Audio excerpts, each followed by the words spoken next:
Hello and welcome to Meow Mix, a Carolina Panthers podcast. My name is Jerry, and Steven is working right now and unfortunately can't join me for this breaking news, kind of. Former 7th overall pick Derrick Brown has agreed to a 4-year, $96 million extension, more than $63 million in guarantees. According to NFL Network insider Ian Rappaport, Ian Rappaport, that's solid. That's done. It's officially. So good job, Panthers. This is something I felt they should go ahead and do. He has grown as a player each and every year that he's played for the Panthers, and last year he really kind of took a step forward to be one of those top tier defensive tackles. He doesn't put up the fun stats, but he's just a force to be reckoned with, especially this season with Ashawn. I'm expecting a good bit from him. It also kind of shows to me where the Panthers thought the team chemistry, where the perennial type of player is. This is a big contract, but it's also funny how they did this after they got rid of Brian Burns earlier in the offseason. It feels like they kind of took their mistakes and went ahead and got this done. Something that they should have done with Burns if they wanted to sign him previously. So this deal, I love it. I mean, you're now keeping him for 4 more years, so you're going to have him till 2028, I believe. Great. He becomes the main defensive player on this team. Now, J.C. Horn can still step up and maybe get an extension, but he has to stay healthy. So, with that said, I don't know if he'll be able to do that, but this story is about Derrick Brown. So, Derrick Brown, he's $24 million per year average, is only behind Chris Jones, Christian Wilkins, and Justin Madubuka. And all of them are entering their final years of their contracts. So I think this was a really smart deal just to get it done now. Because once those guys re-sign next year, wow. I mean, you're looking at probably $30 million for defensive tackles like that. And you're going to get one of the top tier guys for $24 million. I mean, in 2 years, I have a feeling this could look like one of those great contracts. So, Brant Tillis, hats off to you. This was a deal that I thought needed to get done. Let's get it in our rear view so we can focus on everything else. That's what he did. It's a nice contract for Derrick Brown. He gets to stay here. He has some comfort. $24 million a year is nothing to laugh at. I'll take that any day of the week if anybody ever wants to sign me for something.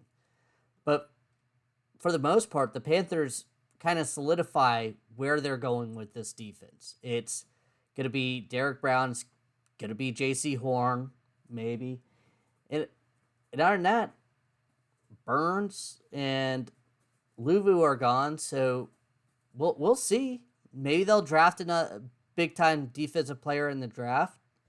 I just did the draft recap or a draft profile of Peyton Wilson. And once you hear that, who knows? Maybe we could draft him, and he could be a stalwart on this defense. But real quick, I want to kind of look at Derrick Brown's stats and more or less just overall. I mean, he was a 90.1 overall in PFF. That is insane. Yes, he had 2 tackles, 27 hurries, 12 hits, 41 total pressures. That's coming from the inside defensive tackle position. And he wasn't even considered that good at pass rush. 78.1, 90 overall on run defense. Insane. This guy's a beast, and we have him locked up. He's only 25 years old, will be 26 in 10 days. I mean, I love it. I absolutely love it. This is the type of guy you want on your defense. This is the type of guy that can really anchor that defensive line down. Trying to find some stats. Oh, this is where I was looking for. Okay, for his season grades, in 2020 he had a 61 PFF, only 2 sacks, 34 tackles, 23 hurries. 2021 64.4, then 2022 84.4, and then 2023 90.1.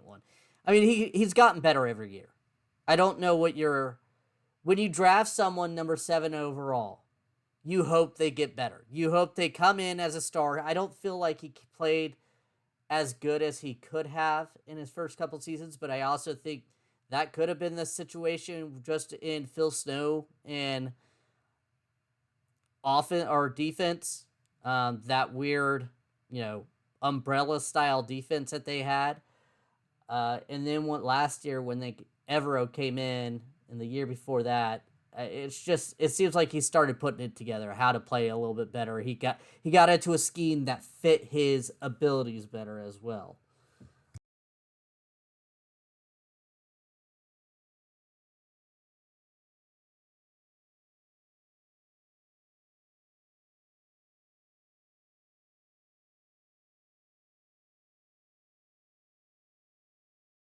And other than that, great signing. Uh, I love to see it. I love to see the Panthers continue to make smart moves this offseason. As much as it pains me to lose a couple guys, I like the way that they have done this offseason. It feels like they went with a goal was to satisfy Bryce Young, to do everything they can to make him be well, and then plug in holes. And getting Derrick Brown's sign doesn't sound like it's plugging a hole, but it's showing that the future looks bright. I mean that they at least recognize the good players. I mean, there's not many on the team, I know, but it's nice to see. All right, I think that's going to be doing it. I am trying to pull up something here, guys. If you like us, please like and subscribe on YouTube. Again, our restriction really blocks a lot of the feeds. I have no clues why it gets restricted. Talk to Google. They don't help. All right, but please like and subscribe on YouTube. Thank you for listening. If you like the show, please let your friends know. Please follow us on Twitter at MeowMixPodcast. If you have any questions or comments, you can email us at mailbag@meowmixpodcast.com. And if you leave us a 5-star review with a comment on Apple Podcasts, we'll read it on the show. Please like and subscribe on YouTube. We will be back with some more draft profiles next week on YouTube. They will drop on Monday, Wednesday, and Friday. And the profiles on the podcast will be dropped in 2-part segments. So thank you, everyone. Stay safe out there and keep pounding. Wow.